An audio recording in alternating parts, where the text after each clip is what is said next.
them to take the time from their busy schedules to be here.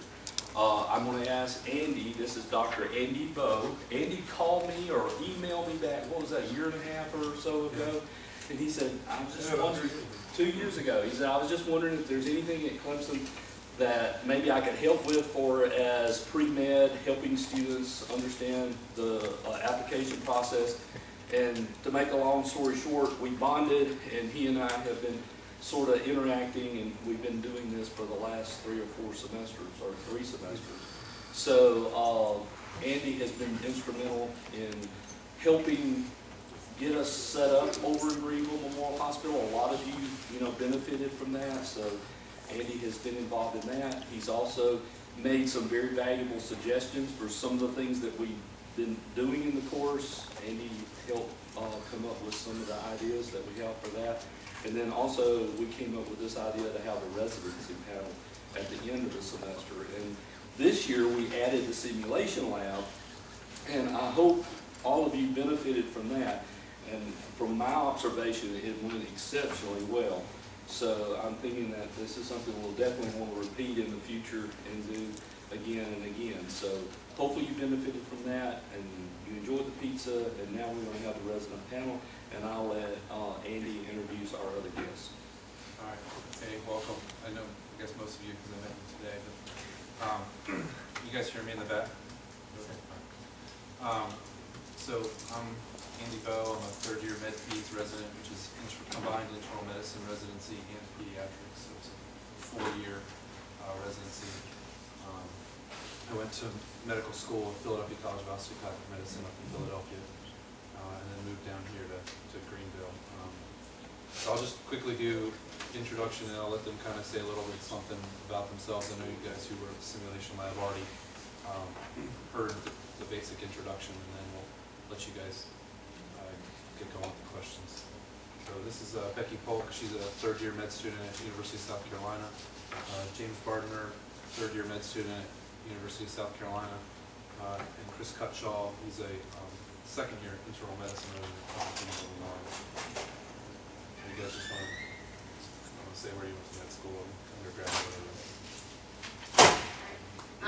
Yeah, I'm from South Carolina. I went to undergrad at Wofford and went straight from undergrad into med school at USC. Did my first 2 years, so classroom years at Columbia, and then came up to Greenville for my 3rd and 4th year, which would be the couple years.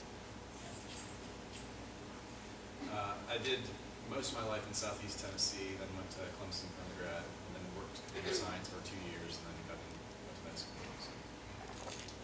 I grew up in Aiken, here for 4 years and studied chemical engineering. I actually left to go to med school before I graduated, and then a year and a half into med school, I got my degree from Clemson, and I graduated from USC in 2008. Now I'm in my 2nd year residency up here. All right. Fire away. Right. Apparently the last year, there were more graduates in medical school and residency spots. It's like the first time thing. So have you guys heard of anyone that graduated medical school and didn't get a residency spot at all?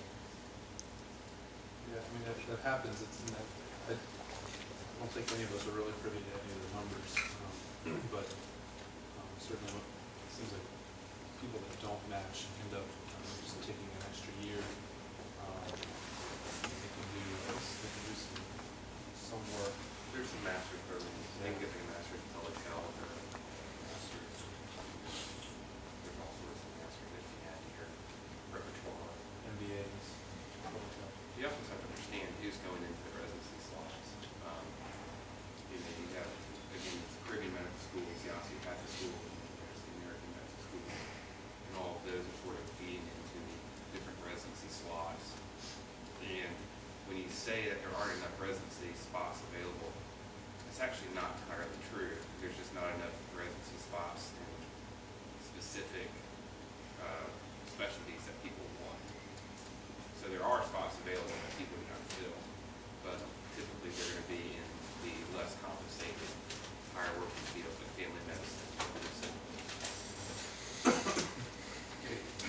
Let me just jump in and ask you guys if you would help some of these students understand 4 years of med school and then what do you do after that, and what is this all about? Is you have to apply for residency, sort of, it's a lot like you having to apply, you know how hard it is to get into med school? Well, you have to apply, you guys correct, but it's another step beyond med school. And so you got to all apply for a residency, and you got to get in it just like you got to get into med school. So if you could maybe explain the process a little bit too. We'll talk about that. Okay, so yeah, so you apply to med school, you get into med school, everything. So after your first 2 years of med school, you'll take your, kind of like an MCAT or a thing, you take your step 1 and 4s. And you, then you go through your 3rd year of med school and take your step 2 and 4s. Then you graduate from med school. So in like the spring when you're graduating, well, you're going to interview through the sort of the winter of your 4th year of med school. And then in the spring you have match day. And match day is a lottery system. So basically you will have interviewed at all these different places. And you list the ones, you rank your top. If anybody's in a sorority or fraternity, it's the exact same system as bid day. So you rank your tops and they rank their top choices of residents, and then they match them up. And you find out, you know, everybody walks across the stage or opens up an envelope, and that's where you're going. So it is a lottery system. And then, yeah, so the application process, you know, there's an interview process. Your board scores are very important. Things you've done while you're in medical school are very important. And obviously you applied for residency, like, depending on what you want to do. So if you want to do family medicine, that's a 3-year residency. Internal medicine is 3 years. Med peds, like he talked about, was what he's doing, that's 4 years. Pediatrics is 3, general surgery is 5, OB is 5. So depending on what you want to do. And then beyond that, let's say you decided, you know, like I want to do pediatrics, I'll do 3 years of peds. And then let's say beyond that, I want to do peds hemonc. So, you know, kids' cancers and stuff like that. Then that's 2 years on top of that. It's called a fellowship. And so, yeah, you still have to do residency and everything before you're a board certified practicing physician in whatever your field is. Let me, I'm sorry, but let me jump in and close this up. But you need to realize that as a MD or a DO, when you select your specialty, that's pretty much what you're going to do for your career. So if you go through 4 years of med school, you select peds, you're going to be a pediatrician. And you're going to spend 4 or 5 years getting your residency, and then you wake up one day and say, oh, I want to be family medicine. You have to go back and do that residency in family medicine. So your residency, once you select it, is going to determine what you're going to be as a doctor. Many of you, I don't know if you're real clear on that, but just wanted to make sure that you made that. It's actually, it's kind of true. Okay. You can actually do your internship, and after you do your internship and pass the board, you can be a practicing physician. Explain what an internship is. Internship is your first year after medical school. So it's your first year of residency. It's required for licensure. So I've completed 1 year of medical of residency, and so I can take, again, you will be tested the rest of your life, so this is one thing for that. But so you do step 1, step 2, step 3. So you do your final steps after you're an intern year. And once you pass those, I'm state licensed in South Carolina. I have a full-time license. Now, that's different from being board certified. So I'm not board certified in internal medicine. You know, if you wanted me to do surgery on you, I could do it, but I'd have to be licensed in the hospital. I'd have to be able to get the ability to do it in a hospital or somewhere like that, and they would have to give me privileges. But I was did do a surgery surgery residency, so I'm not going to be board certified, so they're obviously not going to let me do that. But to be board certified, you have to do a residency and take the appropriate steps and board to be certified to practice that medicine. You're actually qualified after your first year intern. I have like sort of 2 questions. First, what does the fellowship do for you, like exactly? Like why would you do that? So like, for example, like I want to do pediatrics. Well, if I just came out of pediatrics, I'd be a board certified pediatrician. So I could do, you know, outpatient, like all of your pediatricians, things like that. I could maybe be a peds hospitalist or work in a hospital. But if I wanted to do specifically hematology and oncology, so just work with kids with like sickle cell and cancer and stuff like that 2 years would be spent in that field. So I would be working only with sickle cell kids and kids with cancer. So that would give me the extra training to specialize in that. Also, if you specialize, a lot of times pay grade goes up, sort of depends on what the specialty is, but those extra years, yeah, just give you more training in a more specific field. There's one particular thing you really like, if you like kids, but you also really like hearts and like cardiology and all the procedures that go along with that. You can do pediatric cardiology, you can do a fellowship in that. That would be all you do. Some people are still board certified. To complicate it more, they're board certified pediatricians, and then on top of that, they're board certified pediatric cardiologists, so they still practice as both because they're trained as both. And Dr. Smith was saying that you can't like switch residencies. Is that exactly true? Because when I was shadowing someone, he had like switch from like family medicine to like internal medicine. I guess those are similar enough, but like what is the general? If you want to, you can switch. Once you get down the line and you realize this isn't what you want, you can switch, but you have to reapply and usually start over from the very beginning. Because I've known a couple of people who switched from surgery and hated it, switched to internal medicine, whatever else, but you usually have to start right back from the beginning. So no matter how far along you were, If it's something like internal medicine. not always, but it's up to the program to figure out how much of that they're going to let you start over. It's like transfer universities. You know, everyone has courses that you have to complete in order to get your degree, right? So if you transfer to a different hospital, it's just a matter of whether or not they accept your coursework or not.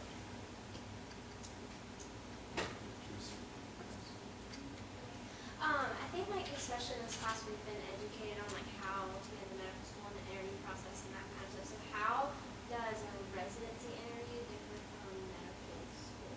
One big difference, the hospitals want you, they need to fill their residency spot more than a medical school needs to fill their spot. So traditionally, it's more difficult to get into a medical school than it is to get into a residency. Residencies need you because there's some politics and payment stuff involved. It's involved with the government, Medicare, Medicaid, but basically the hospital's paid per resident by the government, and that helps sustain a lot of the hospital functions and how the hospital works and paying for those patients that they see. So it's to the hospital's benefit to fill spots, whereas the medical school could say, we don't need to take 100 people this year, we can take 90.